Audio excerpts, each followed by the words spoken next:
खुलुमबाय आं सिबिरानी ब्रह्म गोजोन फुंबिलिनि बयनिसिमबो गाहाम हामलायनायखौ जासिहरनाय थाबाय आसा खालामो नोंथांमोना गासिबो मोजाङैनो दङ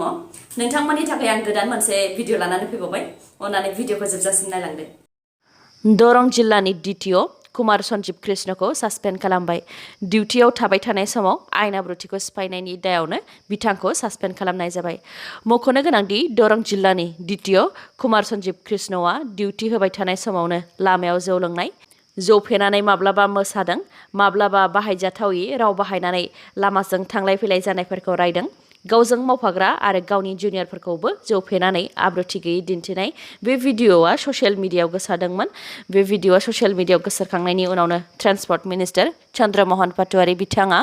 डिटिअ कुमार सन्जीब कृष्णखौ सासपेन्ड खालामनो थाखाय ट्रान्सपर्ट डिपार्टमेन्टखौ बिथोन होदोंमोन बेनि उनावनो सासपेन्ड खालामनाय जादों आरो बे केसनि सायाव नायबिजिरनानै 15 साननि गेजेरावनो रिपर्ट होनो थाखाय ट्रान्सपर्ट मिनिस्टारा commissioner of transport department Adil Khan बिथांखौबो बिथोन होदों भारताव जानो गोनां ICC men's T20 world cup 2020-21 नि जायगाखौ सोलायनाय जाबाय दा ICC men's T20 world cup 2020-21 आ UAE आरो ओमानावसो जासिगोन बे गेलेनाया 17 अक्ट'बरनिफ्राय 14 नभेम्बरनि गेजेराव जागोन भारताव कभिड-19 नि नैथि दोहौजों जानाय गाज्रि थासारिनि सायाव नोजोर होनानैनो ICC men's T20 world cup 2020-21 गेलेनायखौ भारतनिफ्राय UAE आरो ओमानाव लांनाय जादों बे गेलेनाया UAE आरो ओमाननि मोनब्रै जायगायाव जागोन सेथियाव दङ दुबाइ इन्टारनेशनेल स्टेडियाम नैथियाव दङ आबुधाबी शेख जायेद स्टेडियाम थामथियाव दङ शारजा स्टेडियाम आरो ब्रैथियाव दङ ओमान क्रिकेट एकाडेमि ग्राउन्ड बेफोर स्टेडियामाव क्रिकेट गेलेनाया जागोन बे गेलेनायाव सिगाङाव मोनदाइन हानजाया बाहागो लागोन जेरै बांलादेश श्रीलंका आयारलेण्ड नेदारलेण्ड स्कटलेण्ड आरो माखासे मेट्रिक आरो हायार सेकेन्डारि जोबथा आनजादनि फरायसाफोरा माबोरै नाम्बार मोननो हागोन बेनि सायाव मैया भिडिअ हगारनाय जादोंमोन सोरबा नायाखैब्ला बे भिडिअखौ जोबनायथिं नुहैनो हागोन बेनि अनगायैबो मेट्रिक आरो हायार सेकेन्डारि जोबथा आनजाद होग्राफोरनि थाखाय गोनांथार खौरां बेखौ मैयानो होखानाय जादोंमोनब्लाबो जानो हागौ माखासे फरायसाफोरा बुजियाखै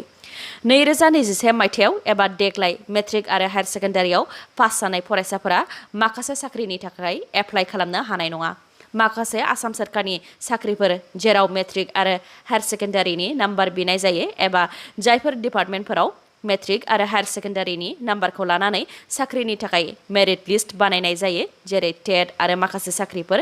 बैफोरबायदि साख्रिनि थाखाय एप्लाइ खालामनो हानाय नङा मानोना मार्क्स होनायनि सायाव दिहुननानै होनाय इभालुएसन फर्मुलानि गेजेरजों पास जानाय सार्टिफिकेटआ बैफोरबायदि साख्रिनि थाखाय जेबो खामानि होनाय नङा इयुनाव नोंथांमोनहा जुदि मेट्रिक आरो हायार सेकेन्डारिनि नाम्बार बिग्रा साख्रि जेरै टेट आरो माखासे साख्रिफोरखौ होनोब्ला नोंथांमोनहा स्पेसियेल आनजाद होफिननो नांगोन स्पेसियेल आनजाद होनानै मोननाय सार्टिफिकेटआसो बैफोर साख्रिनि थाखाय खामानि होगोन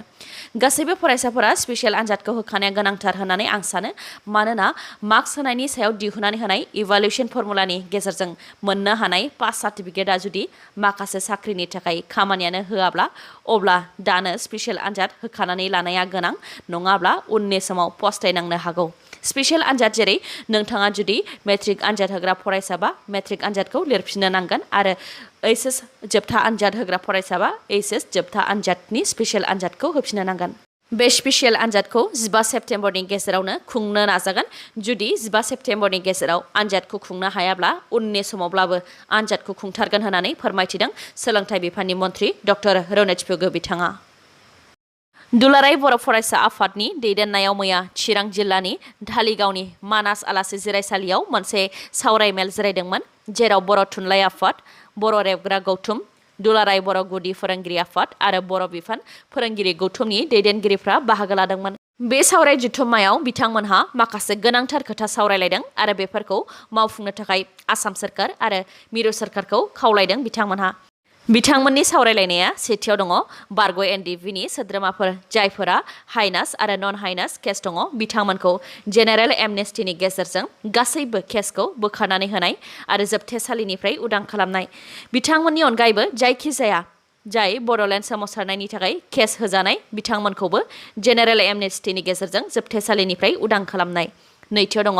एनएलएफबि आफादखौ न'आव फैफिननो थाखाय खावलायनाय जाहाथे गोजोना फैफिनो थामथियाव दङ 2021 मायथाइयाव जानो गोनां पपुलेशन सेन्सासआव बर' रावखौबो लाफानो थाखाय भारत सरकारखौ खावलायदों मानोना बर' रावा 8थि शेड्युलाव दंखायो। ब्रैथियाव दङ बर' राव आरो बिजों एबा मिडियामखौ लानानै जि जेंना दङ बेफोर जेंनाखौ लानानै सुस्रांनो थाखाय आसाम सरकारखौ खावलायगोन जेरै आसाम जुडिशियेल सार्भिसेस डाइरेक्ट रिक्रुटमेन्टनि ग्रेड 3 नि पेपार 5 नि थाखाय एसामिस रावजों लोगोसे बर' रावखौबो थिसननो थाखाय आसाम सरकारखौ खावलायदों। बाथियाव दङ आसामाव बर' लेंगुवेज लार्निं सेन्टार बानायनाय आरो गासैबो सोरखारि आरो सोरखारि नङै फसंथानफोरखौ बर' राव बाहायनो थाखाय खावलायनाय। दथियाव दङ भारतनि गुबुन गुबुन रायजोफोराव मेट्र' सिटिफोराव आरो गुबुन गुबुन हादोरनि इउनिभारसिटिफोराव बर' डान्स आरो मिउजिकखौ दिन्थिफुंनाय आरो बेनि थाखाय आफादफोरा जयैनो खामानि मावगोन। स्निथियाव दङ माखासे समाज बेरेखा खामानिनि हेंथायै खामानि मावनो थाखाय आफादा जयैनो थांखि लादों। समाज बेरेखा खामानि जेरै ड्राग्स फालांगि खालामनाय, मानसि लांखारनाय, दायनि बुथारनाय बायदि बायदि। दाइनथियाव दङ आसामनि ट्राइबेल बेल्ट एन्ड ब्लकफोरखौ रैखाथि होनो थाखाय आरो बैफोर ओनसोलाव आयेन बेरेखायै थाफैनायफोरखौ होखारफिननो थाखाय आसाम सरकारखौ खावलायगोन आरो बेनि अनगायैबो माखासे थांखिफोरनि सायाव गुवारै सावरायलायदों बिथांमोनहा। साननैसो सिगां आसाम प्रदेश कंग्रेस कमिटिनि आफादगिरि रिपुन बरा बिथाङा हाग्रामा महिलारिनि सायाव खोथा बुंथिदोंमोन दि क'क्राझाराव NIA, ED डिपार्टमेन्टफोरा BPFनि दैदेनगिरिफोरनि हेंथायै नायबिजिरनो थाखाय थांबाय थादों जायनि थाखाय हाग्रामा महिलारिया खारनानै थानो गोनां जादों होननानै बुंथिदोंमोन। बिनि फिननायखौ गोख्रों रावै होदों BPFनि दैदेनगिरि दुर्गा दास बर' बिथाङा। बेनि अनगायैबो BTSनि सोरखारा BPFनि दैदेनगिरि आरो मावथिफोरखौ हालाय हाफाय एबा हाराहास्ति खालामदों बे खोथाखौ बुंथिदों BPFनि दैदेनगिरि दुर्गा दास बर' बिथाङा। बिथाङा बुंथिदों दि आसाम सोरखारनिख्रुइ बांसिन प्रमद बर'आसो पुलिस, CRPF, ED, NIA बेफोर डिपार्टमेन्टनि गेजेरजों BPFनि दैदेनगिरिफोरनि हेंथायै नायबिजिरनो थाखाय आसाम सोरखारखौ नारसिननाय बायदि नुनो मोन्दों मानोना प्रमद बर' बिथाङा सिगांनिफ्रायनो BPFनि दैदेनगिरिफोरखौ जोबथेसालियाव जोबथेनानै दोननायनि हुमखि होबोदोंमोन होननानैबो दुर्गा दास बर' बिथाङा बुंथिदों। लोगोसे बिथाङा बुंथिबावदों दि प्रमद बर' बिथाङा गोहोआव फैनानै खाना जाबाय। बे समाव बिथाङा राजखान्थि खालामदोंना खालामाखै बेनि सायाव सन्देह दङ आरो गावनि पार्सनेल दुश्मन एबा गावारि सुथुरखौसो दिन्थिनाय बायदि नुदों होननानैबो रोखायै बुंथिदों बिथां दुर्गा दास बर'आ। शिबसागर बियाबनि MLA आरो रायजो दलनि गाहाय MLA अखिल गगै बिथाङा गासैबो केसनिफ्राय उदां मोननो हाबाय आरो बिथाङा मैया जोबथेसालिनिफ्रायबो उदां जानो हाबाय। खानि हेंथा सोमावसारनायनि दायाव अखिल गगैजों लोगोसे साथाम धैर्य कनवार, मानस कनवार आरो बिट्टु सनवालखौ हमनाय जादोंमोन। दा गासैखौबो मैया NIA स्पेसियेल कर्टआ जोबथेसालिनिफ्राय उदां खालामनानै होबाय। मख'नो गोनांदि खानि हेंथा सोमावसारनायनि दायाव MLA अखिल गगैनि हेंथायै चानमारि पुलिस थाना आरो चाबुआ पुलिस थानायाव केस रेजिस्टार खालामनाय जादोंमोन। थांनाय साननैसो सिगांनो चाबुआ पुलिस थानायाव होनाय केसनिफ्राय अखिल गगै बिथाङा उदां जानो हादोंमोन। बेनि उनाव NIAआ बिथांनि हेंथायै मोसौ खावनाय, आयेन बेरेखायै गय फालांगि खालामखुमानाय बायदि बायदि केस आरोबाव जाबसिननानै होदोंमोन। नाथाय बेनि थोजासे फोरमान गैयैनि थाखाय NIA स्पेसियेल कर्टआ चानमारि पुलिस थानायाव होनाय केसखौबो उदां खालामनानै होबाय। जोबथेसालिनिफ्राय उदां जानो हानानै बिथांमोनहा खौरांगिरिनि सिगाङाव फोरमायथिदों दि डक्टर हेमन्त बिश्व शर्मा बिथाङा नंखाय दाय जाबसिननानै फाव फान्दायनानै 1.5 बोसोरसिम बिथांमोनखौ जोबथेसालियाव ओरैनो जोबथेनानै दोनदों होननानैबो फोरमायथिदों। लोगोसे बिथां अखिल गगैआ बुंथिबावदों दि आयेना बयनिबो थाखाय समान, आयेना रावबो राजखान्थि दैदेनगिरिनि खोथा मथे सोलिया, जायनि थाखाय बिथाङा दा उदां जानो हादों आरो बियो डेम'क्रेसिनि देरहानाय होननानैबो फोरमायथिदों बिथाङा। MLA अखिल गगै बिथाङा जोबथेसालिनिफ्राय उदां जानाय लोगो लोगोनो खानि हेंथायै सोमावसारनायनि थाखाय गिबिसिन जिउ गोमानाय सेम स्टेफर्ड बिथांनि न'आव थांनानै बिथांखौ बिबारजों मान बावहैदों आरो दिनै बिथाङा गावनि बियाब शिबसागराव आगान होफैगोन। बेनि अनगायैबो MLA अखिल गगैखौ उदां जानो हानायखौ गोजोन फोरमायदों शिबसागर बियाबनि रायजो राजाफ्रा। बिथांमोनहा बम गावनानै रायजोफोरनो मेथाइ राननानै होनानै गावसोरनि गोजोन मोननायखौ फोरमायथिदों। आसाम पुलिसनि जाफुंसारनाय 10 कौटि रांनि ड्राग्सजों लोगोसे ड्राग्स फालांगिरिखौ हमनो हादों। आसाम पुलिसआ आयेन बेरेखा ड्राग्स फालांगि खालामनाय आरो आयेन बेरेखा ड्राग्स सोबग्रा सुबुंफोरनि सायाव गोख्रोङै सिग्रोमबाय थानायनि गेजेरावनो गवालपारा जिल्लानि भालुकदुबि गामिनि जाहांगीर आलमनि न'निफ्राय 10 कौटि रांनि गोबां बिबांनि ड्राग्सखौ हमनो हादों।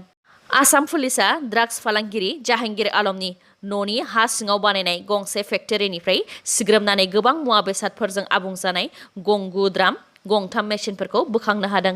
जाय मेसिनखौ ड्राग्सनि लेबेलिं खालामनाय आरो सिल खालामनायाव बाहायनाय जायोमोन बेनि अनगायैबो गवालपारा पुलिसा जाहांगीर आलमनि न'निफ्राय गोबां हेर'इन याबा टेब्लेट कफ सिराप आरो 4000 लिटारनि कफ सिराप बानायग्रा लाव लाव मुवाबो बोखांनो हादों आयेन बेरेखा ड्राग्स फालांगि खालामनायनि दायाव जाहांगीर आलमखौ हमनायनि अनगायैबो गंसे जेसिबि गारि बोलेर' पिकआप गंसे एल्ट' गारि आरो इ-रिक्साखौबो आसाम पुलिसा जब्द खालामदों मेट्रिक आरो हायार सेकेन्डारि जोबथा आनजादनि फरायसाफोरनो नाम्बार होनायनि सायाव बानायनाय इभालुएसन फर्मुलाखौ फोसावनानै होबाय मेट्रिक आनजादनिया थाखो 9नि बोसोरारि आनजाद एबा फाइनाल एग्जामाव फरायसाफोरा मोनफ्रोमबो आयदायाव बेसेबां नाम्बार मोनदों बेनि मोनफ्रोम आयदायाव मोननाय नाम्बारनिफ्राय 40% लानाय जागोन थाखो 10नि टेस्ट एबा प्रि बोर्ड टेस्टआव फरायसाफोरा जेसेबां नाम्बार मोनदों मोनफ्रोमबो आयदायाव फरायसाफोरा मोननाय नाम्बारनिफ्राय 40% लानाय जागोन आरो 20%खौ फरायसालिनि आखायाव हगारनानै होदों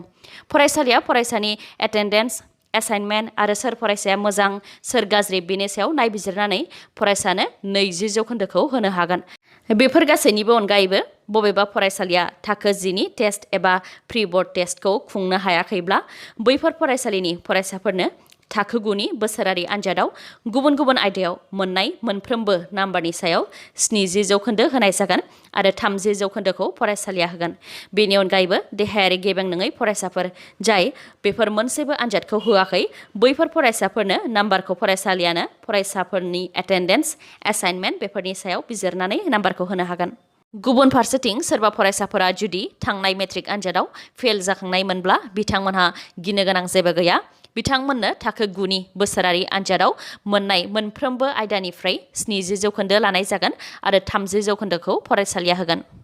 फरायसाफोरनो नाम्बार होनायनि सायाव होनाय इभेलुएसन फर्मुलानि बायदिब्ला हमनानै ला सासे फरायसाया थाखो 9आव बर' साबजेक्टआव सासे फरायसाया 50 मोनदों आरो थाखो 10आवबो बर' साबजेक्टआव 60 मोनदों ओमफ्राय थाखो 9निफ्रायबो 40% लानाय जागोन थाखो 10निफ्रायबो 40% लानाय जागोन बे हिसाबै थाखो 9निखौ दिहुनग्रोनोसै जौसेयाव जुदि 45 मानोना 40नि जौखोन्दोनि सायाव दिहुननो होदों नालाय जौसेयाव जुदि 45 50आव बेसेबां 50खौ जों बेयाव बहायबाय दाननानै मोनबाय केलकुलेसन खालामनानै 20 थिग बेबायदिनो थाखो 10निखौबो बेबायदि खालामबाय जौसेयाव 40 मानो होनबा 40% सायावसो दिहुननो थिनदों नालाय जौसेयाव 45 60आव बेसेबां नैबे 60 नालाय दा बेखौबो दाननानै जोङो 24 मोनबाय दा थाखो 9 आरो थाखो 10 मोननैजों लोगो नांनानै 44 जों मोनबाय बेखौ दाजाबबाय बेयाव 20 मोनदोंमोन नालाय बेयाव 24 दाजाबनानै 44 मोनबाय 44आ जाहैबाय 80% सायाव दिहुननाय बेजों मोननैखौ दाजाबबा 80 जायो नालाय बेनि उनाव फरायसालिनिफ्राय 20% होनो चान्स होदों माने 20% होनो हागोन फरायसालिया हमनानै ला फरायसालिनिफ्राय सासे फरायसानो 10 नाम्बारखौनो होबाय 20% सायाव नोजोर होनानै 10 नाम्बारखौनो होबाय होमबा जों सिगाङाव बेसेबां मोनखाखो 44 जों मोनखाबाय 44आव आरो जों नैबे 10खौ सापस दाजाबदेरबावबाय बे फरायसालिनिफ्राय होनाय बे 10आ होमबा दाजाबनानै जों बेसेबां मोनखो 54 होमबा बर'आव 54 मोननाय जाहैबाय होमबा सासे फरायसाया मेट्रिकआव बर' साबजेक्टआव अनलि बर'आव 54 नाम्बार मोननाय जागोन आरो गुबुन आयदायावबो बेबायदिनो दिहुननो हागोन नैबेयाव बेसेबां क्लास 9आव बेसेबां मोनदों बेखौल' बहायलांबाय था क्लास 10आव बेसेबां मोनदों मा साबजेक्टआव बेखौ आलदा साबजेक्ट दिहुनलांबाय था बर'आव जेरैबायदि थिग बेबायदि दिहुनदों दस्रा साबजेक्टनिखौबो दिहुननानै नायदो थिग बेबायदिनो मोनगोन बा गासैबो रिजाल्टखौ माने एक्जाक्ट रिजाल्ट नङाबाबो खाथियावनो मोनहैगोन आरो नोंथाङा हायार सेकेन्डारि जोबथा आनजादनि मार्क्स होनायनि सायाव बानायनाय इभेलुएसन फर्मुलाया स्ट्रिम लायै स्ट्रिम गुबुन गुबुन जागोन हायार सेकेन्डारि जोबथा आनजादाव मोनब्रै स्ट्रिम दङ आर्टस साइन्स कमार्स आरो भकेशनेल कर्स सेथियाव दङ आर्टस आरो साइन्स जायनिया प्रेक्टिकेल दङ बिथांमोननिया मेट्रिक आनजाद एबा SSLCआव साबसिन नाम्बार मोननो हानाय मोनथाम साबजेक्टखौ लानाय जागोन आरो मोनफ्रोमबो साबजेक्टनि सायाव 50% दिहुननाय जागोन 30%खौ प्रेक्टिकेल आनजादनिफ्राय लानाय जागोन 10%खौ थाखो 11 आरो 12नि इन्टारनेल एसेसमेन्ट जेरै हम assignment class assignment class test आरो एटेन्डेन्सनि सायाव लानाय जागोन बेनि अनगायैबो आद्रा थानाय 10%खौ होखानाय 50% 30% आरो 10%नि सायाव जेसेबां नाम्बार मोनगोन बेखौ दाजाबजोबनानै जेसेबां नाम्बार मोनदों बेनि सायाव 10% दिहुननाय जागोन आरो बेखौ मोनखानाय नाम्बारजों दाजाबफानाय जागोन जेरै हमनानै ला बाय'लजिनि थिउरियाव फरायसाया 50 नाम्बार मोनदों ओमफ्राय बेनिफ्राय 50 जौखोन्दो लानाय जागोन नालाय 100आव 50 जौखोन्दो नालाय होमबा 50आव बेसेबां बेखौ केलकुलेसन खालामनानै जोङो 25 मोनबाय थिग बिदिनो प्रेक्टिकेलाव जुदि 20 नाम्बार मोनदोंमोनब्ला फरायसाया बेनिफ्राय 30% लानाय जागोन नालाय 30 जौखोन्दो लानाय जागोन 100आव 35 20आव बेसेबां 20खौ बेयाव बहायनाय जाबाय बेबायदिनो केलकुलेसन खालामनानै जोङो बेयाव 6 नाम्बार मोनबाय बेजों थिउरिजों प्रेक्टिकेलनिखौ जों दाजाबनानै 25 दाजाब 6 होनानै जों 31 मोनबाय दानिया इन्टारनेल एसेसमेन्टनिफ्राय 10% होनाय जागोन 10% हिसाबै जुदि हमनानै ला फरायसालिनिफ्राय सासे फरायसानो 10 नाम्बार होबाय अब्ला बे जों 10 नाम्बारखौ नैबेजों दाजाबहैनोसै बेयाव मोननायजों बेयाव दाजाबबाय 31 दाजाब 10 होबाय 41 जों मोनबाय दानिया लास्ट जोंनाव 10 जौखोन्दो आद्रा दंबावो बे 10 जौखोन्दोखौ जों दिहुननानै होनोसै बेनि सायावनो जों दिहुननाय जागोन 100आव 10ब्ला 40आव बेसेबां नैयाव जों 41 मोनदोंमोन नालाय 100आव 10ब्ला 40आव बेसेबां बेबायदि दानानै केलकुलेसन खालामनानै जोङो 4.1 मोनबाय बे मोननाय 4.1खौ जोङो नैबेयाव दाजाबहैगोन नैबे गासै टटेल मोनखानायजों जों दाजाबहैदेरबावनोसै सिगां जों 41 मोनखादोंमोन दा 4.1खौ जों दाजाबावनानै 45.1 मोननाय जाबाय होमबा बेनो सासे फरायसाया बाय'ल'जि साबजेक्टआव मोननाय मार्क जाहैगोन बेयो नैथियाव दङ आर्टस जायनिया प्रेक्टिकेल गैया आरो कमार्स बिथांमोननिया मेट्रिक आनजादाव साबसिन नाम्बार मोननाय मोनथाम साबजेक्टखौ लानाय जागोन आरो मोनफ्रोम साबजेक्टनि सायाव 50 जौखोन्दो दिहुननाय जागोन इन्टारनेल एसेसमेन्टनिफ्राय 40 जौखोन्दो लानाय जागोन आरो आद्रा थानाय 10 जौखोन्दोखौ सिगांनि होखानाय बायदिनो लानाय जागोन थामथियाव दङ भकेशनेल बिथांमोननिया मेट्रिक आनजादाव साबसिन नाम्बार मोननाय मोनथाम साबजेक्टखौ लानाय जागोन आरो मोनफ्रोमबो साबजेक्टनि सायाव 50 जौखोन्दो दिहुननाय जागोन 40 जौखोन्दोखौ प्रेक्टिकेल एग्जामनिफ्राय लानाय जागोन आरो आद्रा थानाय 10 जौखोन्दोखौ सिगांनि होखानाय बायदियैनो लानाय जागोन बेनि अनगायैबो हायार सेकेन्डारि जोबथा आनजादनि बेटारमेन्ट आरो रिएपियार होग्रा फरायसाफोरनि थाखाय मोजां खौरां जायफोर फरायसाफोरा बेटारमेन्ट आरो रिएपियार आनजाद होनो थाखाय एप्लाइ खालामदोंमोन बिथांमोननि जौखोन्दो एबा पार्सेन्टखौ बारायनानै होनाय जागोन जायफोर फरायसाया 3rd डिभिजन मोनदोंमोन बिथांमोननि नाम्बारखौ 10 जौखोन्दो बारायनानै होनाय जागोन 2nd डिभिजन मोननाय फरायसाफोरनि नाम्बारखौ 7 जौखोन्दो बारायनानै होनाय जागोन आरो 1st डिभिजन मोननाय फरायसाफोरनि नाम्बारखौ 5 जौखोन्दो बारायनानै होनाय जागोन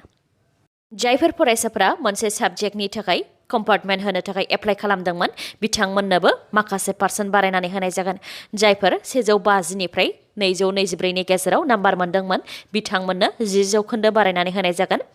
225निफ्राय 299नि गेजेराव मोननायफोरनो 7 जौखोन्दो बारायनानै होनाय जागोन 300नि बांसिन नाम्बार मोननायफोरनो 5 जौखोन्दो बारायनानै होनाय जागोन बेफोर गासैनिबो अनगायैबो जायफोर फरायसाफोरा मार्क्स होनायनि सायाव बानायनाय इभालुएसन फर्मुलाजों गोजोननाय गैया आरो आनजादखौ होफिननो लुबैयो बिथांमोनहा आनजादखौ होफिननो हागोन आरो आनजादखौ 15 सेप्तेम्बरनि गेजेरावनो खुंनो नाजागोन जुदि हायाब्ला उननि समावब्लाबो खुंथारगोन होननानै फोरमायथिदों डक्टर रनज पेगु बिथाङा